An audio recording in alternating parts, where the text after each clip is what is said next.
ओम शांति।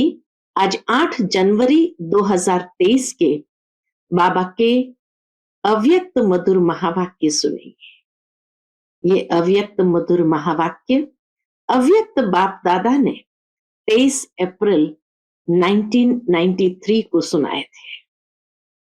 बाबा की छोटी सी मुरली है, लेकिन ये मुरली उस समय बाबा ने सुनाई है कि जब एक है यज्ञ के फाउंडेशन, जो आदि रत्न हमारी दादियां, और उसके बाद यज्ञ के किले की पहली ईंटें यानी पहला पूर, जो हमारी वरिष्ठ दीदियां, जिन्हें यज्ञ के अंदर 25 साल पूरे हुए थे और उनकी सिल्वर जुबली मनाई गई थी।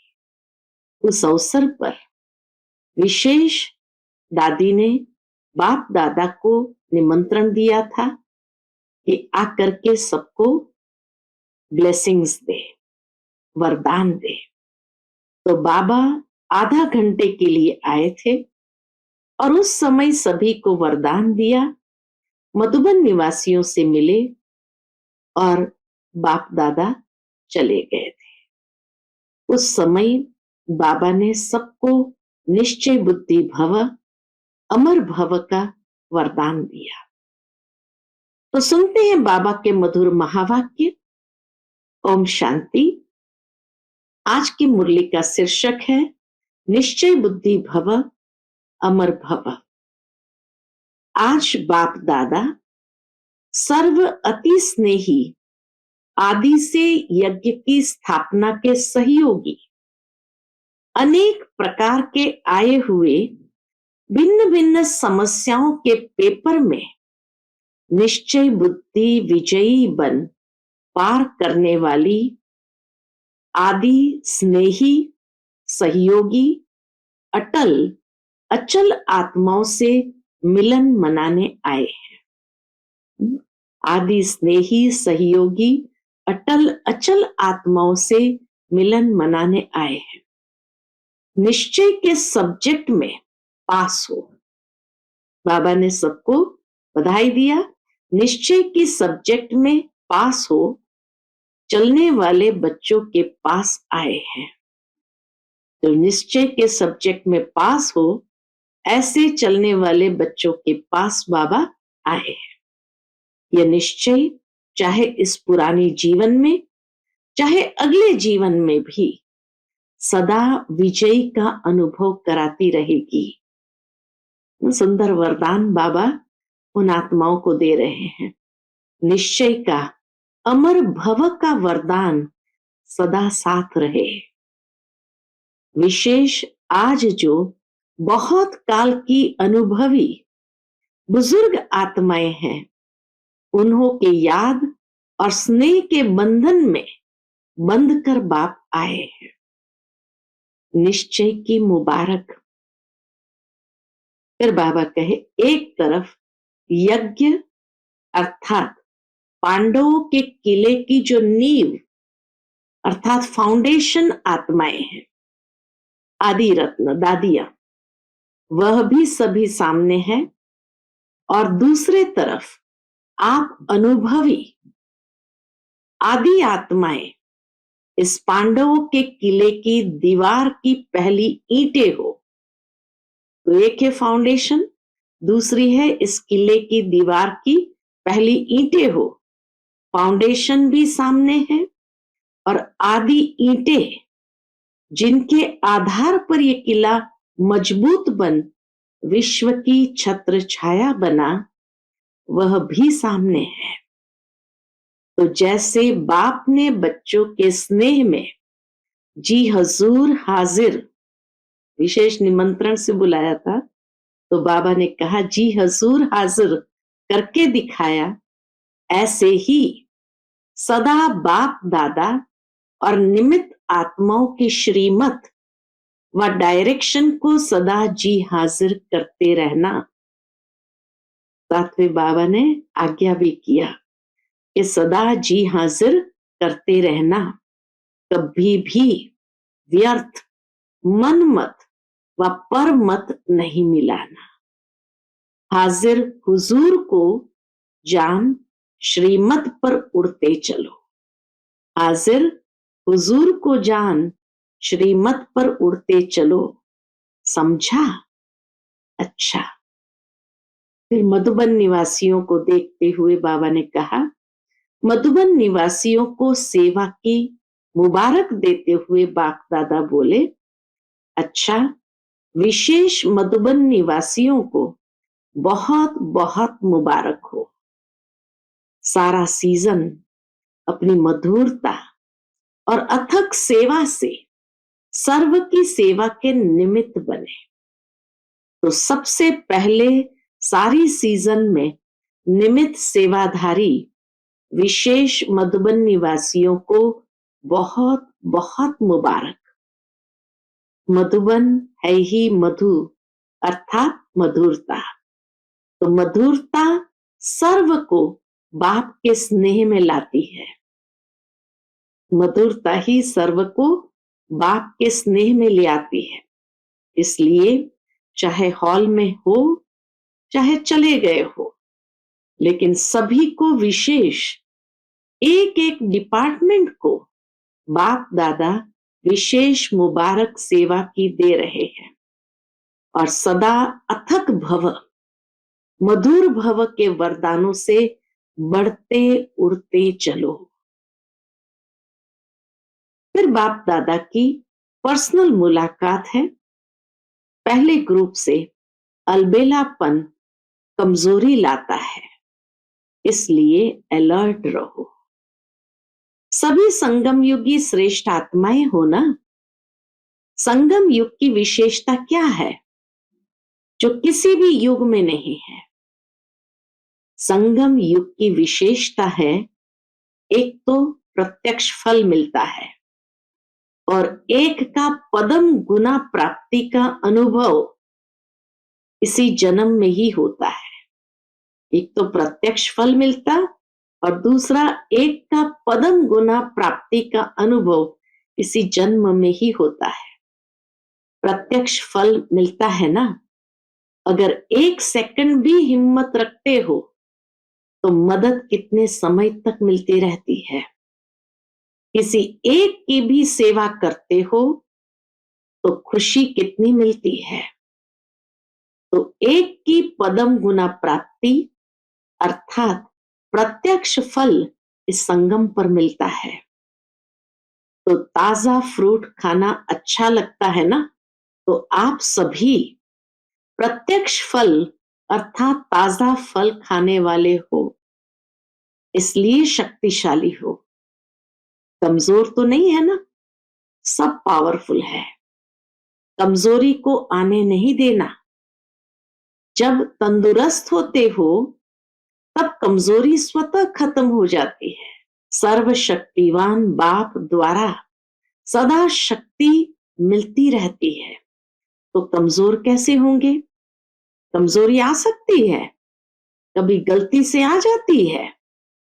जब कुंभकर्ण की नींद में अलबेले होकर सो जाते हो तब आ सकती है। बाबा कहे जब अलबेले हो जाते हो तब कमजोरी आ सकती है, नहीं तो नहीं आ सकती है। आप तो अलर्ट हो ना। अलबेले हो क्या? सभी अलर्ट हो, सदा अलर्ट है। संगम युग में बाप मिला, सब कुछ मिला, तो अलर्ट ही रहेंगे ना। जिसको बहुत प्राप्तियां होती रहती है वो कितना अलर्ट रहते हैं। रिवाजी बिजनेसमैन को बिजनेस में प्राप्तियां होती रहती है, तो अलबेला होगा या अलर्ट होगा? तो आपको एक सेकंड में कितना मिलता है, तो अलबेले कैसे होंगे?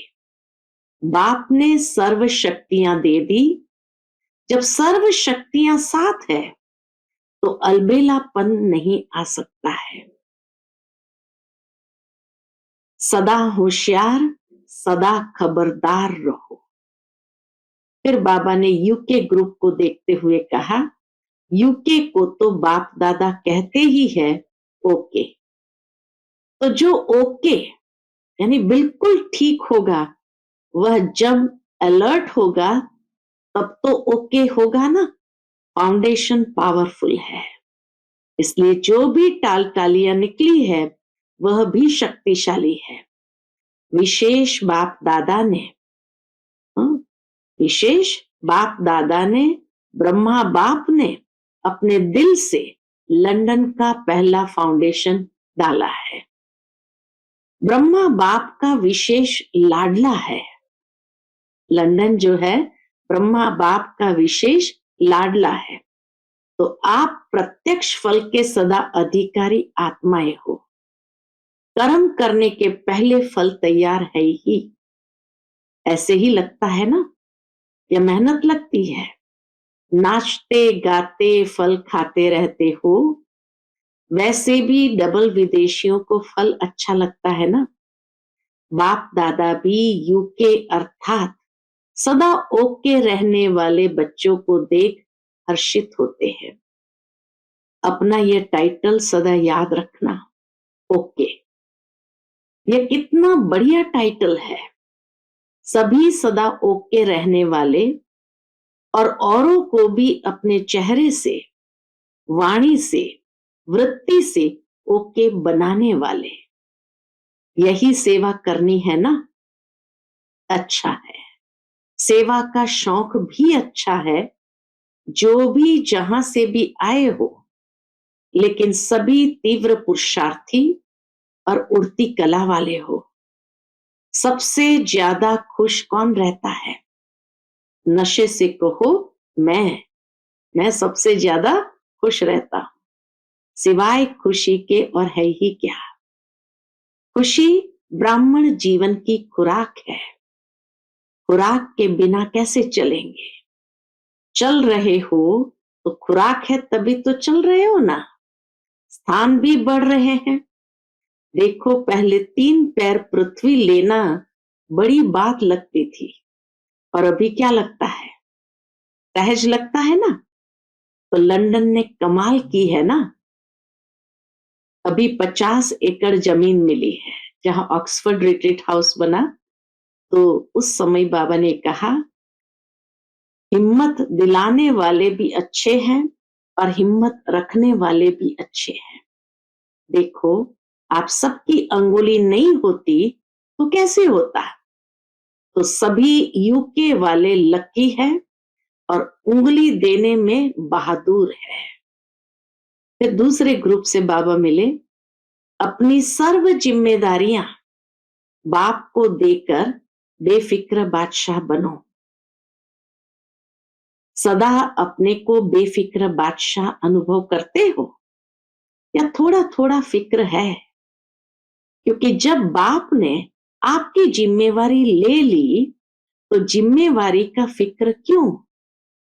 अभी सिर्फ रिस्पॉन्सिबिलिटी है बाप के साथ साथ चलते रहने की। अब एक ही जिम्मेवारी है कि बाप के साथ साथ चलते रहने की। वह भी बाप के साथ साथ है, अकेले नहीं। तो क्या फिक्र है? कल क्या होगा ये फिक्र है? जॉब का फिक्र है? दुनिया में क्या होगा ये फिक्र है? क्योंकि जानते हो कि हमारे लिए जो भी होगा अच्छा होगा। निश्चय है ना। पक्का निश्चय है या हिलता है कभी? जहां निश्चय पक्का है वह निश्चय के साथ विजय भी निश्चित है। ये भी निश्चय है ना कि विजयी हुई पड़ी है। या कभी सोचते हो कि पता नहीं होगा या नहीं? क्योंकि कल्प कल्प के विजयी हो। वरदान भी बाबा दे देता है, क्योंकि कल्प कल्प के विजयी है और सदा रहेंगे। ये अपना यादगार कल्प पहले वाला अभी फिर से देख रहे हो। इतना निश्चय है ना कि कल्प कल्प के विजयी है। इतना निश्चय है। कल्प पहले भी आप ही थे या दूसरे थे? पूछते बाबा। तो सदा यही याद रखना कि हम निश्चय बुद्धि विजयी रत्न है। ऐसे रत्न हो जिन रत्नों को बाप दादा भी याद करते हैं, भगवान भी याद करते हैं, ये खुशी है ना? बहुत मौज में रहते हो ना इस अलौकिक दिव्य श्रेष्ठ जन्म की और अपने मधुबन घर में पहुंचने की मुबारक हो। तो तीसरे ग्रुप से बाबा मिले, बाप और आप ऐसे कंबाइंड रहो जो कभी कोई अलग कर ना सके।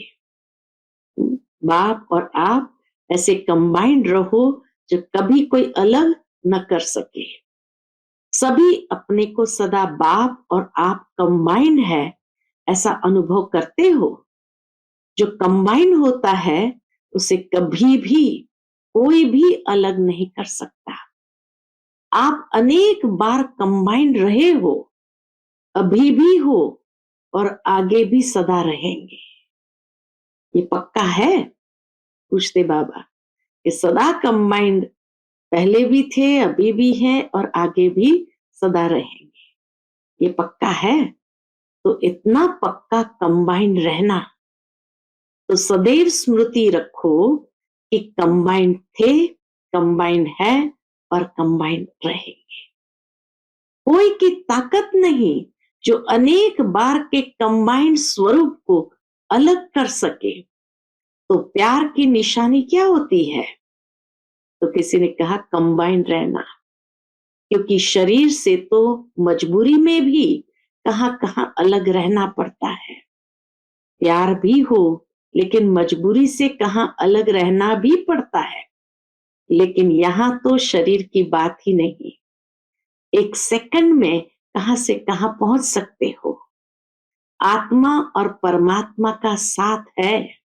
परमात्मा तो कहां भी साथ निभाता है और हर एक से कंबाइंड रूप से प्रीत की रीत निभाने वाले हैं। बाबा तो निभाने में वफादार है। हर एक क्या कहेंगे? मेरा बाबा है, या कहेंगे तेरा बाबा है। हर एक कहेगा मेरा बाबा। तो मेरा क्यों कहते हो? अधिकार है तभी तो कहते हो। प्यार भी है और अधिकार भी है। जहां प्यार होता है वहां अधिकार भी होता है। अधिकार का नशा है ना। कितना बड़ा अधिकार मिला है। इतना बड़ा अधिकार सतयुग में भी नहीं मिलेगा। इसी जन्म में परमात्मा अधिकार नहीं मिलता है। प्राप्ति यहां है।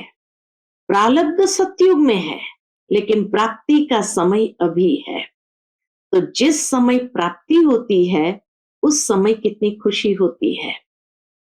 प्राप्त हो गया फिर तो कॉमन बात हो जाती है, लेकिन जब प्राप्त हो रहा है उस समय का नशा और खुशी अलौकिक होती है।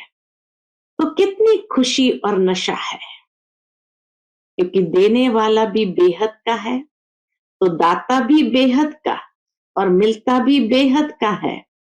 तो मालिक किसके हो? हद के या बेहद के?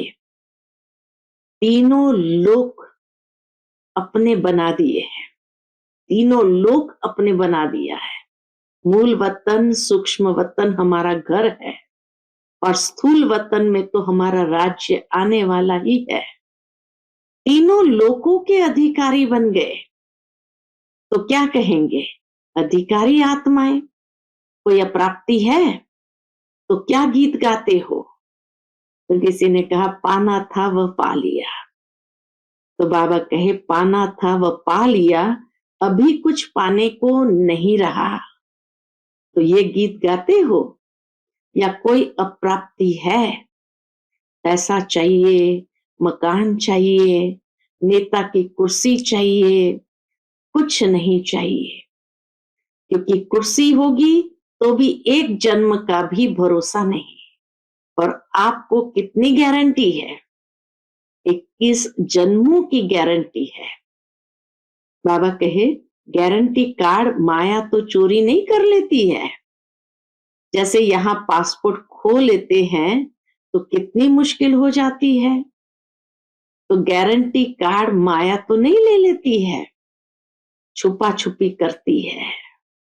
फिर आप क्या करते हो? लेकिन ऐसे शक्तिशाली बनो जो माया की हिम्मत नहीं। फिर चौथे ग्रुप से बाबा मिले, हर कर्म त्रिकालदर्शी बनकर करो। सभी अपने को तख्त नशीन आत्माएं अनुभव करते हो। अभी तख्त मिला है या भविष्य में मिलना है, क्या कहेंगे? सभी तख्त पर बैठेंगे? तो किसी ने कहा दिल तख्त बहुत बड़ा है। बाबा कहे दिल तख्त तो बड़ा है, लेकिन सतयुग के तख्त पर एक समय में कितने बैठेंगे? तख्त पर भले कोई बैठे, लेकिन तख्त अधिकारी रॉयल फैमिली में तो आएंगे ना, तख्त पर इकट्ठे तो नहीं बैठ सकेंगे। इस समय सभी तख्त नशीन है, इसलिए इस जन्म का महत्व है। जितने चाहे, जो चाहे, दिल तख्त नशीन बन सकते हैं। इस समय और कोई तख्त है? कौन सा? कौन सा तख्त है? तो किसी ने कहा अकाल तख्त। आप अविनाशी आत्मा का तख्त, ये भ्रुकुटी है। तो भ्रुकुटी के तख्त नशीन भी हो और दिल तख्त नशीन भी हो, डबल तख्त है ना। नशा है कि मैं आत्मा भ्रुकुटी के अकाल तख्त नशीन हूं। तख्त नशीन आत्मा का स्व पर राज्य है, इसलिए स्वराज्य अधिकारी है। स्वराज्य अधिकारी हूं, ये स्मृति सहज ही बाप द्वारा सर्व प्राप्ति का अनुभव कराएगी। तो तीनों ही तख्त की नॉलेज है। नॉलेजफुल हो ना, पावरफुल भी हो। बाबा कहे नॉलेजफुल हो ना, पावरफुल भी हो या सिर्फ नॉलेजफुल हो। जितने नॉलेजफुल हो उतने ही पावरफुल हो, या नॉलेजफुल अधिक पावरफुल कम? नॉलेज में ज्यादा होशियार हो। नॉलेजफुल और पावरफुल दोनों ही साथ साथ, तो तीनों तत्व की स्मृति सदा रहे। ज्ञान में तीन का महत्व है। अब कहे इस ज्ञान में तीन का महत्व है। त्रिकालदर्शी भी बनते हैं, तीनों कालों को जानते हैं, या सिर्फ वर्तमान को जानते हो? कोई भी कर्म करते हो तो त्रिकालदर्शी बनकर कर्म करते हो, या सिर्फ एकदर्शी बनकर कर्म करते हो? क्या हो, एकदर्शी या त्रिकालदर्शी? तो कल क्या होने वाला है वो जानते हो? हाँ? बहुत सुंदर बात बाबा ने कही। पहले तो क्या त्रिकालदर्शी हो, फिर बाबा पूछते हैं कल क्या होने वाला है वो जानते हो? कहो हम यह जानते हैं कि कल जो होगा वो बहुत अच्छा होगा। ये तो जानते हो ना, तो त्रिकालदर्शी हुए ना। जो हो गया वो भी अच्छा, जो हो रहा है वह और अच्छा, और जो होने वाला है वो और बहुत अच्छा। ये निश्चय है ना, ये अच्छे से अच्छा होना है, बुरा नहीं हो सकता। क्यों? क्यों बुरा नहीं हो सकता? अच्छे से अच्छा बाप मिला, अच्छे से अच्छे आप बने, अच्छे से अच्छे कर्म कर रहे हो, तो सब अच्छा है ना। कि थोड़ा बुरा थोड़ा अच्छा है, जब मालूम पड़ गया कि मैं श्रेष्ठ आत्मा हूं, तो श्रेष्ठ आत्मा का संकल्प, बोल, कर्म अच्छा होगा ना। तो यह सदा स्मृति रखो कि कल्याणकारी बाप मिला तो सदा कल्याण ही कल्याण है। बाप को कहते ही है विश्व कल्याणकारी, और आप मास्टर विश्व कल्याणकारी हो। तो जो विश्व का कल्याण करने वाला है उसका अकल्याण हो ही नहीं सकता। इसलिए यह निश्चय रखो कि हर समय, हर कार्य, हर संकल्प कल्याणकारी है। संगम युग को भी नाम देते हो, क्या नाम देते हैं? कल्याणकारी युग। तो बाबा कहे संगम युग को भी नाम देते हैं कल्याणकारी युग, तो अकल्याण नहीं हो सकता। तो क्या याद रखेंगे? जो हो रहा है वह अच्छा, और जो होने वाला है वह बहुत बहुत अच्छा। तो यह स्मृति सदा आगे बढ़ाती रहेगी। अच्छा, सभी कोने कोने में बाप का झंडा लहरा रहे हो, सभी बहुत हिम्मत और तीव्र पुरुषार्थ से आगे बढ़ रहे हो और सदा बढ़ते रहेंगे। फ्यूचर दिखाई देता है ना? कोई भी पूछे आपका भविष्य क्या है, तो बोलो हमको पता है, बहुत अच्छा है। अच्छा, मीठे मीठे सिकिलते बच्चों प्रति माता पिता बाप दादा का याद प्यार और गुड मॉर्निंग। रूहानी बाप की रूहानी बच्चों को नमस्ते। हम सब रूहानी बच्चों की रूहानी माता पिता बाप दादा को याद प्यार, गुड मॉर्निंग और नमस्ते। नमस्ते, शुक्रिया बाबा, शुक्रिया। आज का बाप दादा का मधुर वरदान हम बच्चों के प्रति है, अपने मस्तक पर श्रेष्ठ भाग्य की लकीर देखते हुए सर्व चिंताओं से मुक्त बेफिक्र बादशाह भव। अपने मस्तक पर श्रेष्ठ भाग्य की लकीर देखते हुए सर्व चिंताओं से मुक्त बेफिक्र बादशाह भव।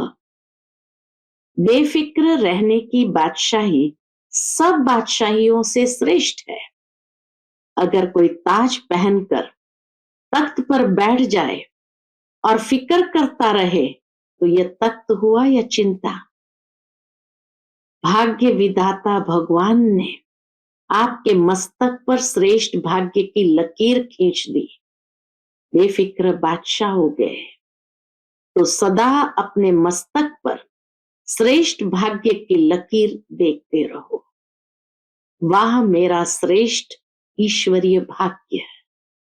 इस फकूर में रहो तो सब फिक्राते यानी चिंताएं समाप्त हो जाएंगी। आज का स्लोगन है, एकाग्रता की शक्ति द्वारा रूहों का आवाहन कर रूहानी सेवा करना ही सच्ची सेवा है। एकाग्रता की शक्ति द्वारा रूहों का आवाहन कर रूहानी सेवा करना ही सच्ची सेवा है।